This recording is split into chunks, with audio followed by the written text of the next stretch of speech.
गोकुळच्या रणांगणात आता प्रचाराचा धुरळा नाही तर डुप्लिकेट ठरावांचा धुरळा उडालाय। एका सहीने दाखल झालेले ठराव आता अनेक दिग्गजांसाठी डोकेदुखी ठरणार का, याकडे संपूर्ण जिल्ह्याचे लक्ष लागले।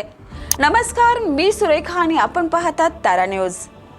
गोकुळ दूध संघाच्या निवडणुकीत यंदा प्रचार पॅनल आणि राजकीय शक्ती प्रदर्शनापेक्षा जास्त चर्चा एका वेगळ्याच मुद्द्याची सुरू झाली, ती म्हणजे एकाच व्यक्तीच्या नावे दाखल झालेले एकापेक्षा अधिक ठराव। निवडणूक नियमावलीनुसार अशा ठरावावर आक्षेप घेण्याची आणि ते बाद होण्याची शक्यता असल्याने आता अनेक दिग्गज नेत्यांचे राजकीय गणित बिघडण्याची चिन्ह दिसू लागलेत।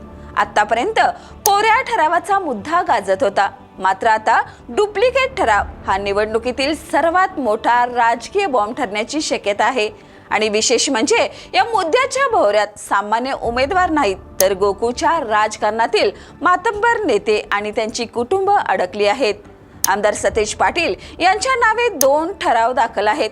माजी आमदार ऋतुराज पाटील यांच्या नावे 2 तर पूजा ऋतुराज पाटील यांच्या नावेही 2 ठराव आहेत। करवीर तालुक्यात माजी जिल्हा परिषद अध्यक्ष राहुल पाटील यांच्या नावे 3 आणि तेजस्विनी राहुल पाटील यांच्या नावे तब्बल 4 ठराव दाखल झाल्याने पाटील गटाच्या अनेक ठरावावर छाननी दरम्यान प्रश्नचिन्ह निर्माण होऊ शकते। मंत्री हसन मुश्रीफ यांच्या नावे कागल तालुक्यातून तब्बल 6 ठराव दाखल झाल्याची माहिती समोर आली आहे। याशिवाय नवीद मुश्रीफ, तिलक अमरीन नवीद मुश्रीफ आणि अभिद मुश्रीफ यांच्या नावे प्रत्येकी 2 ठराव आहेत। राजे समरजित सिंह घाडगे यांच्या नावे 3 तर नियोदिता घाडगे आणि वीरेंद्र मंडलिक यांच्या नावेही प्रत्येकी 2 ठराव दाखल आहेत।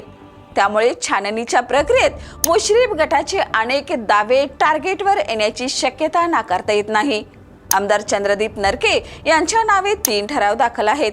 राजवीर अजित नरके आणि शिल्पा अजित नरके यांच्या नावे प्रत्येकी 2 ठराव आहेत। याशिवाय नरके कुटुंबातील अनेक सदस्यांच्या नावे स्वतंत्र ठराव दाखल झाल्याने या गटातील समीकरणही गुंतागुंतीची बनली आहेत। माजी चेअरमन अरुण डोंगळे, अभिषेक डोंगळे आणि अमृता डोंगळे यांच्या नावे प्रत्येकी 1 ठराव असला तरी अनिता अरुण डोंगळे यांच्या नावे तब्बल 4 ठराव दाखल झाल्याने त्यांच्याकडेही सर्वांचं लक्ष लागले।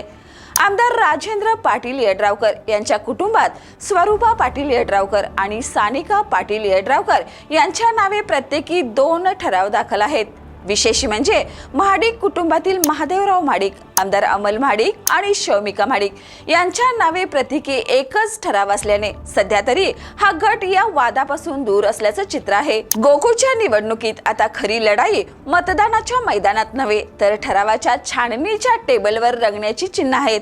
कारण एका नियमाच्या आधारे अनेक दिग्गजांचे दावे बाद झाले तर निवडणुकीचं संपूर्ण चित्र बदलू शकते। त्यामुळे गोकुळच्या रणांगणात सध्या एकच प्रश्न विचारला जात आहे, ठरावाचा पाऊस पडला तर त्यापैकी किती ठराव नियमाच्या छत्रीत टिकणार?